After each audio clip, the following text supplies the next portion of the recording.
이제 우리 하나님의 말씀 함께 나누겠습니다. 요한 1서 4장 11절 12절 우리 두 절의 말씀인데요, 우리 하나님의 말씀 한 목소리로 우리 자막 보시고요, 한 목소리로 함께 봉독하겠습니다. 요한 1서 4장 11절과 12절 두 절의 말씀입니다. 시작. 사랑하는 자들아, 하나님이 이같이 우리를 사랑하셨은즉 우리도 서로 사랑하는 것이 마땅하도다. 어느 때에 하나님을 본 사람이 없으되 만일 우리가 서로 사랑하면 하나님이 우리 안에 거하시고 그의 사랑이 우리 안에서 온전히 이루어지느니라.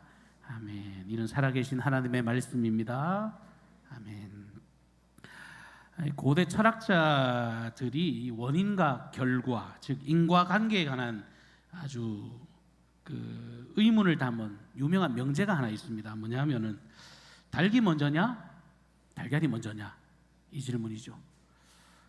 대답하시라면 잘 못하실 거예요. 생물학적으로 생각하면 이것도 맞는 것 같고 저것도 맞는 것 같고, 또 각자의 주장을 펼칠 수 있는데 대립하는 주장들이 나올 수밖에 없어요. 사실 저도 잘 모르겠습니다. 그래서 제가 다시 다른 질문을 하나 드려볼게요. 이 질문에 한번 대답해 보십시오.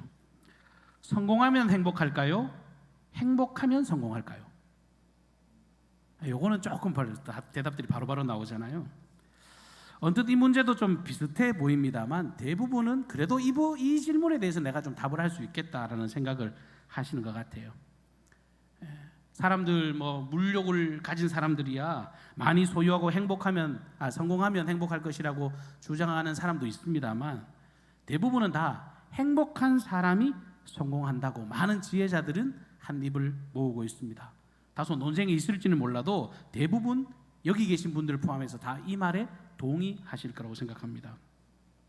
실제로 사람이 행복을 느끼게 되면 자신감이 넘치게 되고요, 긍정적이고 사교적이고 너그럽고 관대한 사람으로 변화될 가능성이 높죠. 그러면 내가 행복한 게 전달이 돼서 다른 사람들에게 호감을 가지게 되고, 그러니까 생산성이 증대되게 되는 거예요. 이게 개인의 문제뿐만 아니라 이 국가에도 영향력을 미쳐서요, 행복한 사람이 많은 나라일수록 부강한 나라, 선진국일 확률이 높죠. 그러니까 신뢰감을 가지고 서로 협력하는 마음이 강하기 때문에 어찌 보면 당연한 결과라고 생각이 되어집니다. 미국 국립정신건강협회에서 발표한 행복을 위한 5가지 조건이 발표된 게 있는데 이렇게 기록이 되어 있습니다. 첫 번째는 사람이 행복해지려면 너그러워야 된대요. 그러니까 까다로운 사람은 행복과 멀다라는 이야기예요. 두 번째는 자기를 있는 그대로 평가하는 사람이 행복하답니다.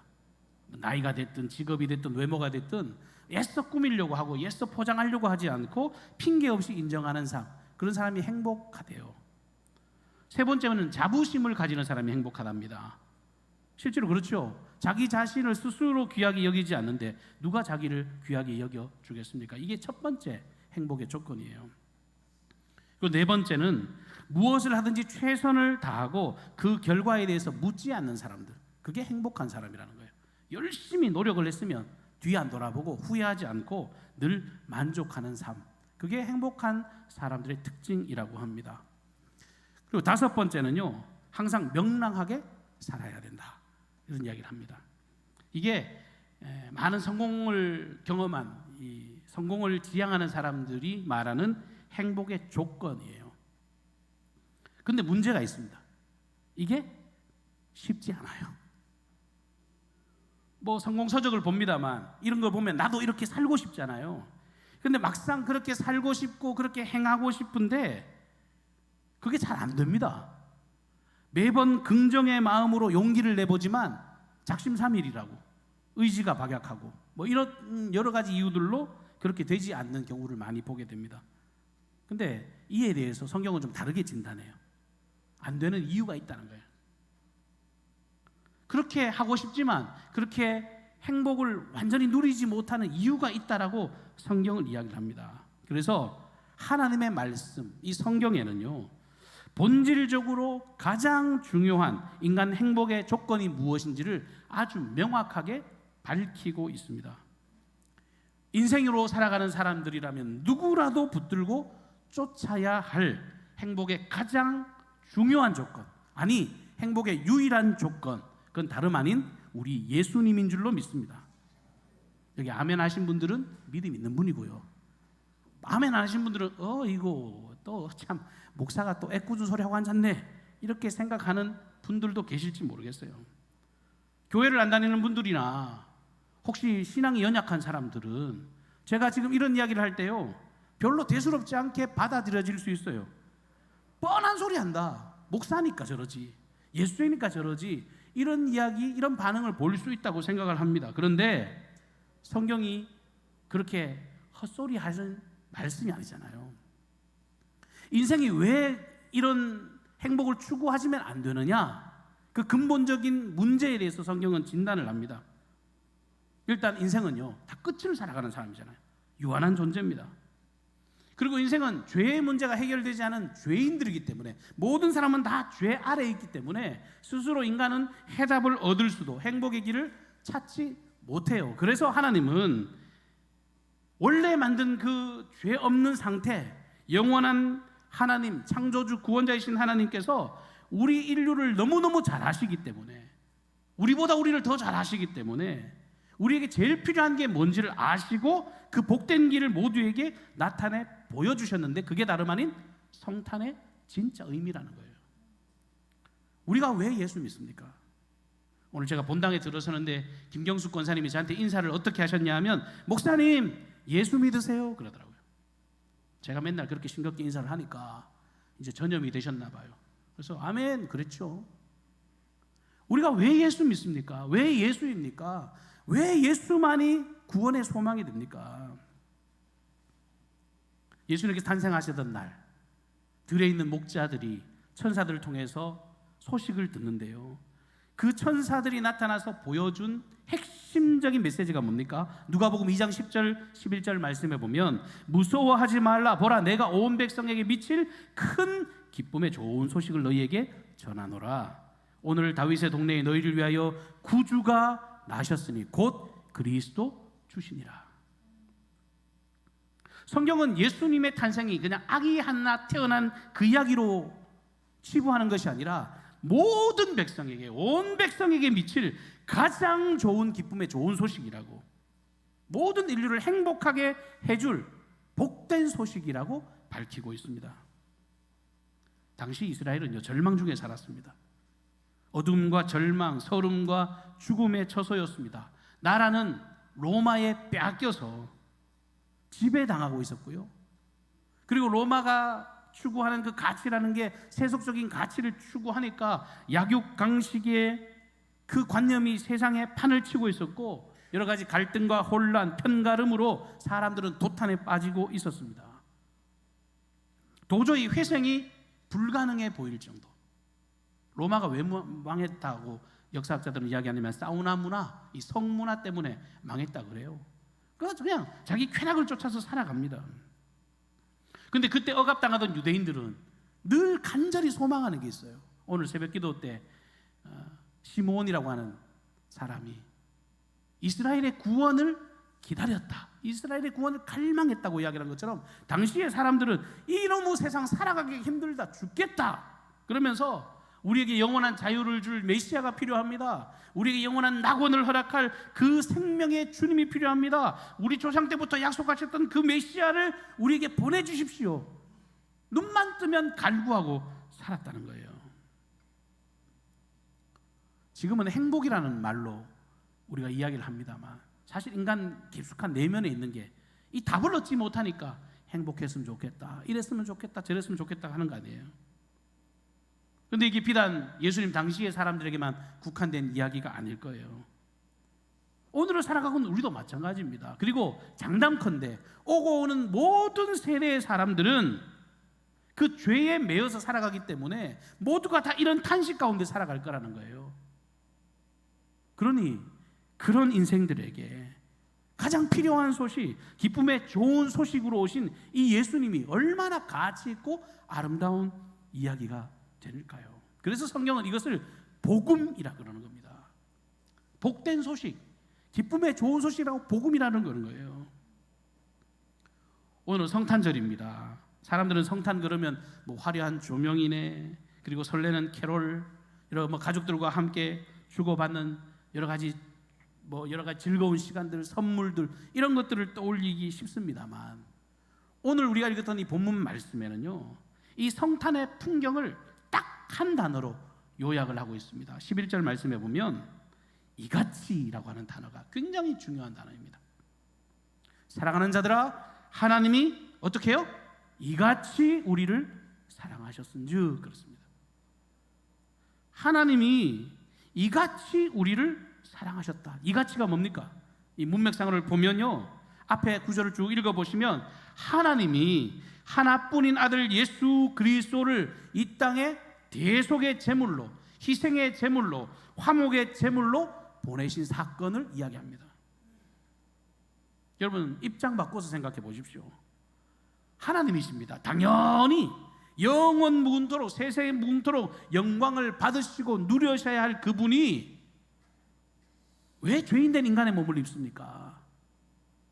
인간의 몸을 입어도 화려한 왕궁에서 태어나서 정말 영향력 있게 떵떵떵거리면서 살았으면 좋았으련만, 냄새나고 천대받는 그런 가장 가난한 자의 모습으로, 말구유, 저는 어휘력이 없어서 어릴 때는 말구유라 그래서 뭐 특별하게 만들어진 장춘 줄 알았습니다. 이게 리얼하게 들리려면요, 말밥통이라 그래야 돼요. 말밥통, 소여물통, 거기에 태어나셨다고요. 왜 그러셨대요? 모든 인생을 그들의 죄로부터 구원하고 살리시려고 그 죄인 중에 가장 연약한 모습으로, 죄인된 인생의 처참한 모습으로 이 땅에 오신 겁니다. 죄인이 스스로 하나님께 나갈 수 없으니까 하나님이 직접 우리에게 찾아오신 종교, 이게 기독교의 가치고 신비인 거예요. 이게 성탄의 시작이고 이같이의 사랑의 핵심인 것입니다.